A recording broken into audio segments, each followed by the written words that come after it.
ఇర్మియాను ప్రవక్త ఎడల ఈ మనుషులు చేసిన యావత్తు అన్యాయం. చాలా చాలా ఇక్కడ ఏం చెప్పాడు? రాజు దగ్గర వెళ్ళిపోయాడు. ఒక నీతిపరుడికి, ఒక న్యాయం కలిగిన ఒక వ్యక్తికి అన్యాయం జరుగుతుంటే తట్టుకోలేకపోయాడు. ఎవరో ఒక అన్యుడు. ఈ మాట బాగా గుర్తుపెట్టుకోవాలి. దేవుని ప్రజలంతా దేవుని ప్రజలే దేవుని మాటను తిరస్కరించి దేవుని భక్తుల్ని చంపాలని ప్రయత్నం చేస్తుంటే ఒక అన్యుడు దేవుని తరపున నిలబడ్డాడు, దేవుని భక్తుడి వెంట నిలబడ్డాడు.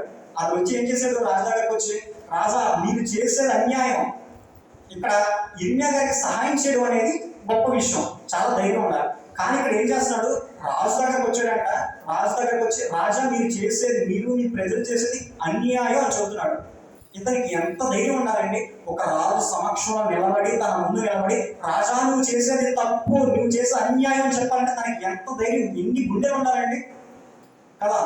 సాధారణంగా రాజు ముందు మాట్లాడాలంటేనే మనకి చాలా భయం వేసేస్తుంది ఎవరికైనా సరే.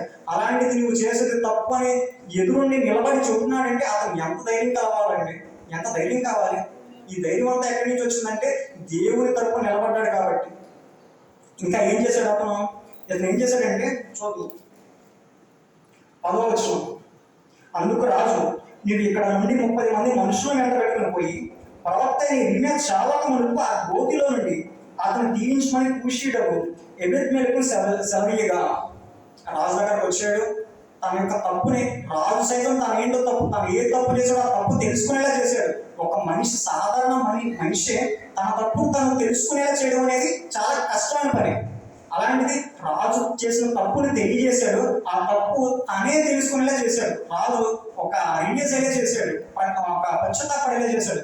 ఓకే ఎబెద్మెలెకు, నువ్వు వెళ్ళి ఇర్మియాను ప్రాణాలతో కాపాడు, నువ్వేం చేస్తావో తెలియదు. ఒకసారి ఇర్మియాని యూదా ప్రజలకు అప్పగించేసాను, నీ ఇష్టం వచ్చింది చేసుకోండి.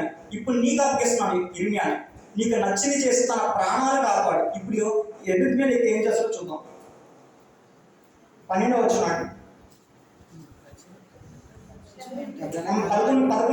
11 చూద్దాం. ఎబెద్మెలెకు ఆ మనుషులను వెంట పెట్టుకుని రాజనగరంలో ఖజానా కింద గదిలోనికి వచ్చి అచ్చట నుండి పాతమైన చిక్కి బట్టలు చిరిగి చిరాకులైన గుడ్డ పాతలను, అంటే ఇక్కడ ఏం జరుగుతుందంటే కొంచెం అండి, ఇక్కడ ఏం జరుగుతుందంటే అక్కడ ఉన్న పాత బట్టలు మొత్తాన్ని పోగేసి, గోతులో ఉన్నాడు కదా, ఆ గోతులో రక్షించడానికి ఒక తాడు కావాలి కదా, ఆ తాడు కోసం అక్కడ ఉన్న చుట్టూ ఉన్న బట్టలు మొత్తాన్ని ఒక తాడులే పెరిగి ఆ తాడు ఆ గోతులోనికి వేసి ఇర్మియా గారిని కాపాడాలనేది ప్రయత్నం, ఎబెద్మెలెకు ప్రయత్నం. ఆ ప్రయత్నం చేస్తుండగా అతను సఫలం అయ్యలేదో. లాస్ట్ 13వ వచనం చూద్దాం. ఇర్మియా అలాగూ చేయగా వారు ఇర్మియాను త్రాళ్ళతో చేరుకొని ఆ గోతిలో నుండి వెలుపలికి తీసిరి. చాలా ఇక్కడ ఎబెద్మెలెకు ఇర్మియా గారి తరపున నిలబడ్డాడు. ఇది తన ప్రాణాలు సైతం లెక్క చేయకుండా, తన ప్రాణాలు సైతం పణంగా పెట్టి ఒక దేవుని భక్తుల్ని కాపాడాలని ప్రయత్నం చేశాడు. ఆ ప్రయత్నంలో సఫలీకృతుడయ్యాడు. తనకు చెయ్యాలనుకున్న మేలు చేసేసాడు. ఇప్పుడు వరకు మనం ఏం చెప్పుకున్నాం? మేలు చేసిన క్షణుడు ఇప్పటి వరకు సగం కంప్లీట్ అయిపోయింది. ఎవరు ఆ క్షణుడు, ఏంటి ఆ మేలు, ఎలాంటి పరిస్థితుల్లో ఆ మేలనే చేశాడు. ఎలాంటి పరిస్థితుల్లో?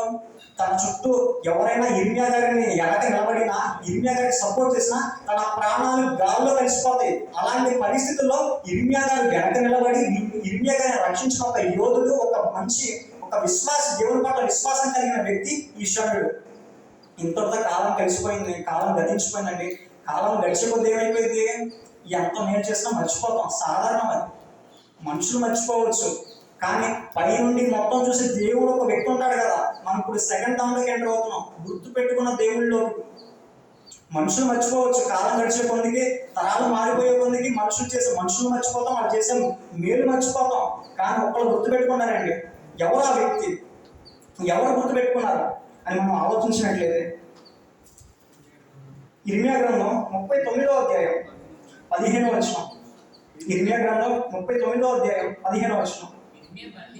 ఇర్మియా బందీ గృహశాలలో ఉండగా యెహోవా మాట అతనికి ప్రత్యక్షమై ఇలాగ సెలవిచ్చెను, నీవు వెళ్ళి కూషీయుడకు ఎబెద్మెలెకు ఇట్లను, ఇశ్రాయేలు దేవుడును సైన్యములకు అధిపతి యెహోవా ఇలాగ సెలవిస్తున్నాడు, మేలు చేయటికే కాక కీడు చేయటికై నేను ఈ పట్టణమును గురించి చెప్పిన మాటలు నెరవేర్చుచున్నాను. నీవు చూచుచుండగా ఆ మాటలు ఆ దినమును నెరవేరును. ఆ దినమున నేను నిన్ను విడిపించదను. నీవు భయపడు మనుషుల చేతికి నీవు అప్పగింపబడవని యెహోవా సెలవిస్తున్నాడు. ఇక్కడ కాలం గడిచిపోయి ఉంది. ఇర్మియా